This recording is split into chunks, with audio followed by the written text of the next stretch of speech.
दोस्तों, क्या कभी ऐसा हुआ है कि आपके पास सब कुछ होते हुए भी आपके मन में एक खालीपन महसूस हुआ हो, या आप अपनी छोटी बड़ी परेशानियों में इतना उलझ गए हो कि जीवन का आनंद ही भूल गए हो?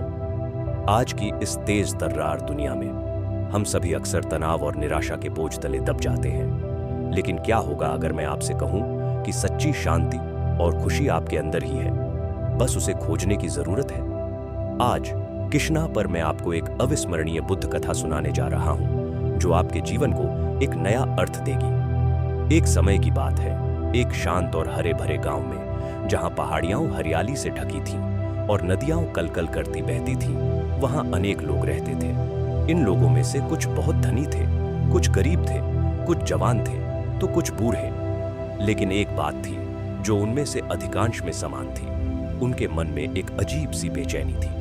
कोई अपने धन को लेकर चिंतित था, कहीं वह कम न हो जाए या कोई छीन न ले। कोई अपनी गरीबी से दुखी था, सोचता था कि उसे कभी सुख नहीं मिलेगा। कोई अपनी युवावस्था में भविष्य को लेकर चिंतित था, क्या वह सफल होगा या नहीं।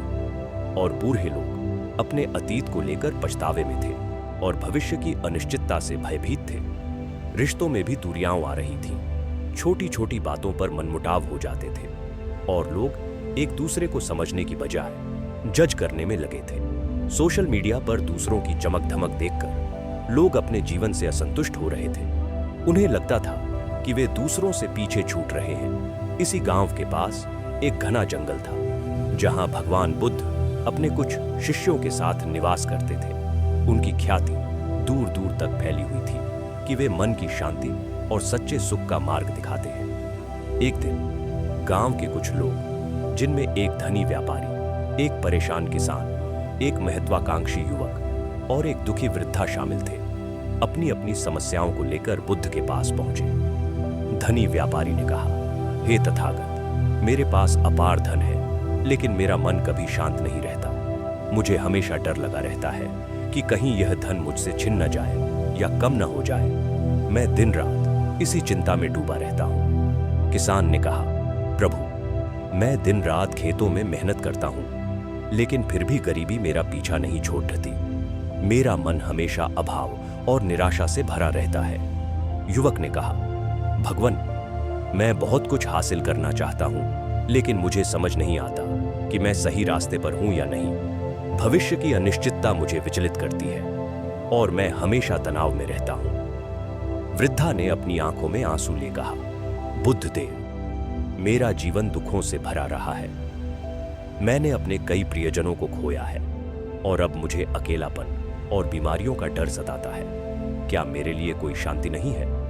बुद्ध ने सबकी बातें ध्यान से सुनी। उनके चेहरे पर वही शांत और करुणामयी मुस्कान थी। बुद्ध ने उत्तर दिया, प्रियजनों, तुम सब अपनी अपनी समस्याओं में उलझे हुए हो, लेकिन तुम्हारी सभी समस्याओं का मूल एक ही है, तुम्हारा मन।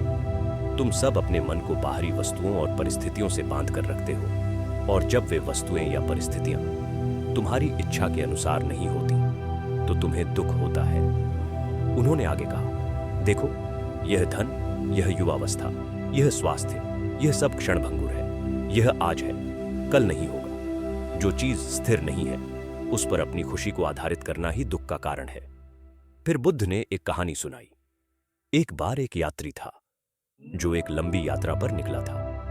रास्ते में उसे एक घना जंगल मिला। जंगल में एक नदी बह रही थी। यात्री को नदी पार करनी थी, लेकिन कोई नाव नहीं थी। तब उसने लकड़ी के लट्ठों, पत्तियों और बेलों को इकट्ठा करके एक छोटी सी नाव बनाई। उसने उस नाव की मदद से नदी पार कर ली। नदी के दूसरे किनारे पहुंचने के बाद यात्री ने सोचा, यह नाव मेरे लिए बहुत उपयोगी थी। इसने मुझे नदी पार करने में मदद की। मुझे इसे अपने साथ ले जाना चाहिए। और उसने उस नाव को अपने कंधे पर उठा लिया और आगे बढ़ने लगा। लेकिन जैसे जैसे वे आगे बढ़ा, वह नाव उसके लिए एक बोझ बनती गई। वह थकान महसूस करने लगा। उसकी गति धीमी पड़ने गई और वह उस सुंदर दृश्यों का आनंद भी नहीं ले पाया जो उसके चारों ओर थे। अंत में उसे एहसास हुआ कि जिस चीज ने उसे नदी पार करने में मदद की थी, वही अब उसके लिए बोझ बन गई है। उसने नाव को नीचे रखा और हल्के होकर अपनी यात्रा जारी रखी।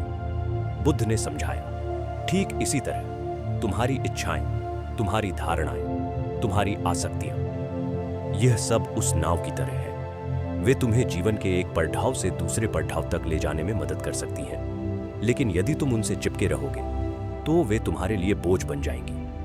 धन कमाने की इच्छा तुम्हें मेहनत करने के लिए प्रेरित कर सकती है, लेकिन जब तुम धन से चिपके रहते हो तो वह तुम्हारी चिंता का कारण बनता है। रिश्तों में प्रेम और अपनापन चाहिए, लेकिन जब तुम दूसरों से कुछ विशेष अपेक्षाएं रखते हो और वे पूरी नहीं होती तो दुख होता है। दूसरों की सफलता से प्रेरित होना अच्छा है, लेकिन जब तुम उनसे अपनी तुलना करके खुद को कम आंकते हो तो असंतोष पैदा होता है। बुद्ध ने आगे कहा, सच्ची खुशी और शांति भीतर से आती है, बाहर से नहीं।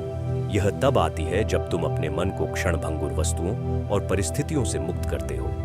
यह तब आती है जब तुम वर्तमान में जीना सीखते हो, जब तुम हर पल की सुंदरता को देखते हो, चाहे वह एक फूल का खिलना हो, पक्षियों का चहचहाना हो या बस तुम्हारी सांसों का आना जाना हो, जब तुम हर रिश्ते में अपेक्षाओं के बिना प्रेम करते हो। उन्होंने एक और सीख दी, जीवन में बदलाव आते रहते हैं, हर चीज परिवर्तनशील है, इसे स्वीकार करो। दुख तब होता है जब तुम परिवर्तन का विरोध करते हो। जैसे नदी का पानी लगातार बहता रहता है, वैसे ही जीवन भी आगे बढ़ता रहता है। अगर तुम रुकने की कोशिश करोगे तो तुम्हें तनाव होगा। बहते जाओ, लेकिन जागरूकता के साथ। अपनी परेशानियों को ऐसे देखो जैसे वे बादल हो जो आकाश में आते हैं और चले जाते हैं। तुम आकाश हो जो हमेशा स्थिर और विशाल रहता है। अपनी पहचान अपने मन के विचारों और भावनाओं से मत करो, तुम उनसे बहुत बड़े हो।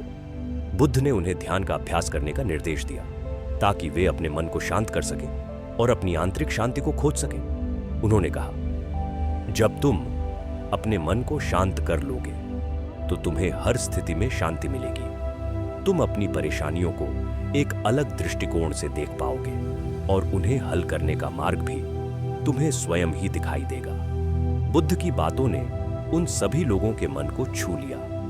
धनी व्यापारी ने समझा कि धन की चिंता करने से अच्छा है कि वह उसका सदुपयोग करे और संतोष महसूस करे। किसान ने समझा कि अभाव को स्वीकार करना और छोटी छोटी खुशियों में संतोष पाना ही असली धन है। युवक ने समझा कि भविष्य की चिंता करने की बजाय वर्तमान में मेहनत करना और अपने प्रयासों पर विश्वास रखना ज्यादा महत्वपूर्ण है। और वृद्धा ने समझा कि अकेलापन और डर मन की उपज है और वह अपनी आंतरिक शक्ति से इनसे ऊपर उठ सकती है। वे सभी बुद्ध को नमन करके वापस अपने गांव लौट गए। उन्होंने बुद्ध की शिक्षाओं को अपने जीवन में उतारना शुरू किया। उन्होंने अपने मन को बाहरी परिस्थितियों से अलग करना सीखा, वर्तमान में जीना सीखा और हर पल में खुशी खोजना सीखा। धीरे धीरे उनके जीवन में अद्भुत परिवर्तन आने लगे। उनका मन शांत होने लगा, उनके रिश्ते सुधरने लगे और उन्होंने जीवन में एक नई खुशी और संतोष का अनुभव किया। प्रिय दर्शकों, आज के समय में हम सभी किसी न किसी परेशानी से जूझ रहे हैं। यह कहानी हमें सिखाती है कि हमारी अधिकांश परेशानियां हमारे मन की उपज है। हमारी अपेक्षाएं, हमारी आसक्तियां और हमारी तुलनाएं। सच्ची शांति और खुशी बाहर की दुनिया में नहीं, बल्कि हमारे भीतर ही है। जब हम अपने मन को शांत करना सीख लेते हैं, वर्तमान में जीना सीख लेते हैं और बदलाव को स्वीकार कर लेते हैं, तो हमारी परेशानियां छोटी लगने लगती हैं और हम एक अधिक सुखी और संतुष्ट जीवन जी पाते हैं। याद रखें, आप भी अपनी परेशानियों को दूर कर सकते हैं, ठीक वैसे ही जैसे उस यात्री ने अपने बोझ को उतारा था। अपने मन को शांत करें, अपनी आंतरिक शक्ति को पहचानें और जीवन के हर पल में खुशी खोजें। तो दोस्तों, यह थी बुद्ध की एक छोटी सी कथा जो हमें मन की शांति और सच्ची खुशी का मार्ग दिखाती है। मुझे उम्मीद है कि इस कहानी ने आपके मन को छुआ होगा और आपको अपनी परेशानियों को देखने का एक नया दृष्टिकोण दिया होगा। अब आपकी बारी है। क्या इस कहानी में कोई बात थी जिसने आपको सबसे ज्यादा प्रभावित किया? आप अपनी किन परेशानियों से जूझ रहे हैं और शांति पाने के लिए आप क्या प्रयास कर रहे हैं? कमेंट बॉक्स में अपनी राय, अपने अनुभव और अपनी परेशानियां जरूर साझा करें। आपके विचार और अनुभव दूसरों को भी प्रेरित कर सकते हैं। हमें यह जानकर खुशी होगी कि यह कहानी आपके लिए कितनी मददगार साबित हुई। अगर आपको यह कहानी पसंद आई हो तो इस वीडियो को लाइक करें, अपने दोस्तों और परिवार के साथ शेयर करें और कृष्णा चैनल को सब्सक्राइब करना न भूलें ताकि आप ऐसी और भी प्रेरणादायक कहानियां देख सकें। मिलते हैं अगले वीडियो में। तब तक के लिए अपना ध्यान रखें और खुश रहें। नमो बुद्धाय।